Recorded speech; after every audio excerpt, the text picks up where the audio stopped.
Hey guys, Kyler with Desk and Brewing Company here, and today we are going to be talking about making hard cider. This is something that's super simple to make, and you could go as simple as you want or make it a little more complicated by adding different flavorings and stuff like that. But if you're wanting to step into, making your own alcoholic beverages at home, this is something that I would recommend as a starter because it's that simple. So all you're going to need to make it as simple as possible is just apple juice, plain old apple juice from the store. You just want to check the ingredients and make sure that it doesn't have any preservatives in it.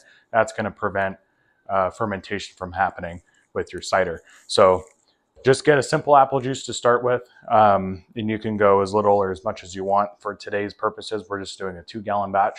And then you're going to need your yeast, whichever you want to do. They make a lot of different cider yeast. I use a champagne yeast because it gives kind of a drier finish that I tend to like. But you can do your own research as far as that goes and just get cider yeast that you would like. And aside from that, you need your fermentation vessel. For this batch here, we're going to be using just a stainless steel fermenter with an airlock on the top. If you don't have one of these or a bucket fermenter, you can go as simple as fermenting even in a growler. A lot of people will ferment in a growler. You can put your apple juice in there, ferment it, make your own hard cider, and your airlock will fit right on the top. So you can do it just as simple as that if you would like. All right, so all we're gonna do here is you're gonna wanna make sure that your fermentation vessel has been cleaned and sanitized. This one already has been. So we are all set to go here. If you are new to this, just get some sort of sanitizer. This was Star San that I used here. So clean it real good, get that sanitizer in there, and then we're good to go. And what we're going to do here is we're just going to dump right into our fermentation vessel. And you kind of want to splash it around, and it's going to aerate it for you.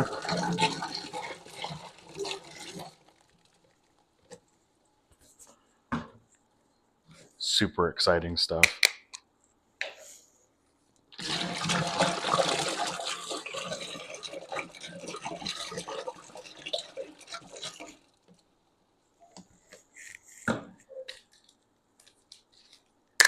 Almost there.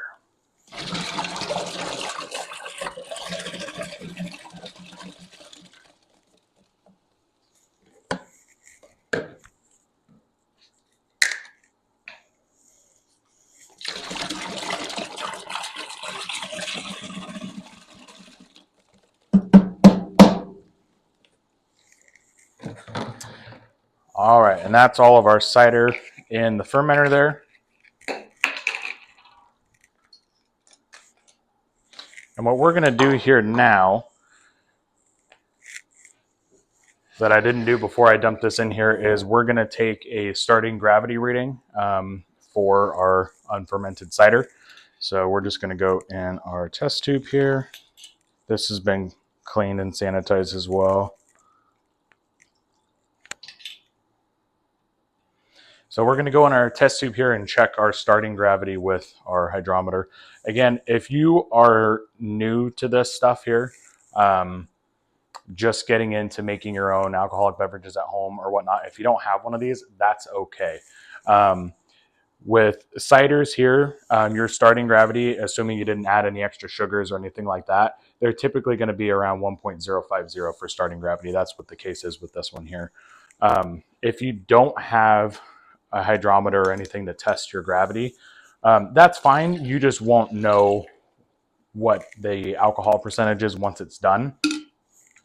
So it's something that's just kind of nice to know down the road when you get to do this regularly. But if you don't have that equipment, there's no real need to necessarily jump into it unless you really want to know how strong it is for your first batch. Okay. And it's also kind of nice to keep just a spray bottle that has your sanitizer in it. So for this case, we have our yeast packet here. We're just going to spray it with some sanitizer, and I'm opening it up with a handy dandy knife. So we're going to sanitize that as well. And this is just a dry yeast. So all we have to do is just open it up and pitch our yeast in.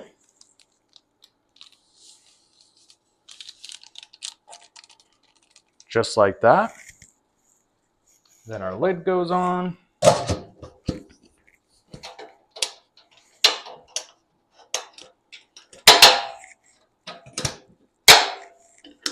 And our airlock.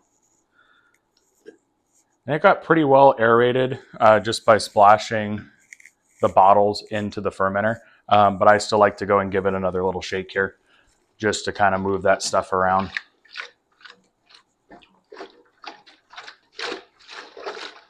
Alrighty, and then we're good to go. So what we're gonna do is we're gonna go ahead and let this sit. Once the fermentation starts, we're gonna start seeing bubbles come out of the airlock. That's the CO2 that's getting released while it's fermenting, and the yeast is eating those sugars. So if you don't have a hydrometer or anything to test your alcohol readings, it's going to be, well, straightforward either way. What you're going to do is you're going to let this sit and ferment until you don't see any activity coming from that airlock, and that's going to tell you that you're done fermenting. Typically, with stuff like this, you're going to want to let it sit for about 2 weeks, and then you should be good to go. So we're going to let this guy sit, and then we'll come back here when we're ready to package it. Stay tuned.